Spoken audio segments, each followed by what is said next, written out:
In front of me is Nubia Red Magic ASTRA gaming tablet, and today I would like to show you how you can set up face unlock.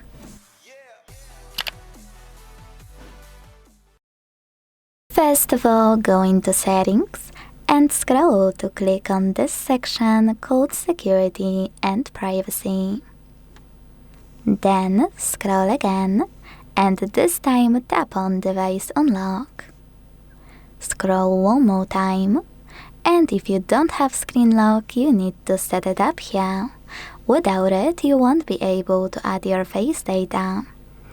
With screen lock on, click on Fingerprint and Face unlock, enter your current login method, and choose Face Unlock section under Ways to Unlock.